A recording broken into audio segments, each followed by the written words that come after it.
गलिया पचुमा लेके मुंडगा बढ़ावतनी जी ए राजा जी कवन नहिया लगावतनी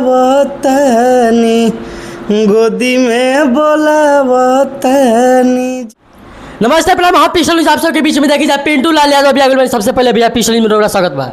स्वागत बा भाई, तहरों के स्वागत बा और तहर चैनल के जितना भी जनता बाने देखे वाला सबको के प्रणाम बा। अरे भैया होली बीतते धमाल मचा देनी, गोदी में बोलावतानी केकरा बोलावतानी गाना हो गोदी में बोलावतानी और बहुत ही सुंदर गाना बा और मार्केट में अच्छा रिस्पांस मिल रहा बा वो गाना के। थोड़ा गुनगुनाई था भैया गाना बढ़ुए वो गाना के वेल भोजपुरी से आइल बा, नितेश ठाकुर भैया लिखले बानी कि दोनों देने गलिया पचुमा लेके मुंडगा बढ़ावतनी जी ए राजा जी कवन नहिया लगावतनी गोदी में बोलावतनी जी।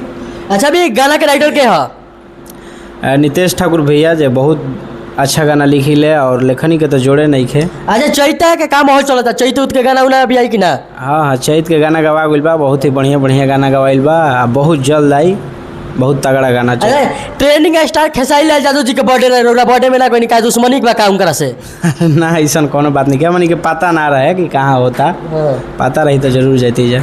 अच्छा अभी पवन सिंह के राज्यसभा में जाए वाले नहीं, पवन सिंह जी ना कोई नहीं तो मैंने बीजेपी उनका साथ कितना गद्दारी कैलक है।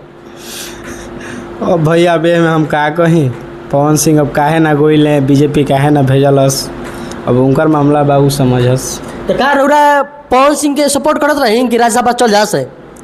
हमन के तो चाहते हैं कि सब जना चल जास राज्यसभा में अच्छा एगो नया अपडेट आइल बा कि अभी काराकाट से खेसारी लाल यादव जी चुनाव लड़े वाले बानी।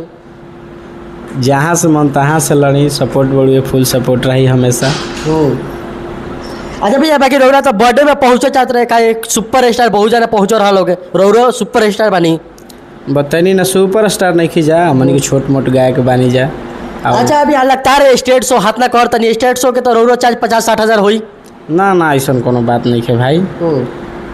दिल से जे आ जाए कि हमारा घरे आवे के बाद तो कोनो पैसा मायने नहीं खे रखत, बस दिल में श्रद्धा होके के चाहिए और हमारा प्रति प्यार होके के चाहिए। थोड़ा भैया को सैड सॉन्ग सुनाई था, थोड़ा सैड सॉन्ग तो बहुते गाना बाजल, लेकिन एगो गाना हम गइले नहीं सैड सॉन्ग, जिंदगी में हमारे हुए तो वायरले रहेला, अभियो इंस्टा पर ट्रेंड, जब से वो ट्रेंडिंग में घुसल अभी तक ट्रेंडिंग से निकलबे ना कैले। थोड़ा भैया गुनगुनाई थोड़ा।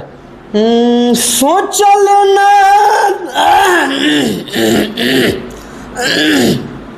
काट लिया अपना दूरा कि सोचल ना रही कब बतिया कि ऐसन हलतिया होइए जान, ओढ़ी के मोहब्बत के अरथिया, ओढ़ी के मोहब्बत के अरथिया, सुहाग वाली रतिया होइए जान।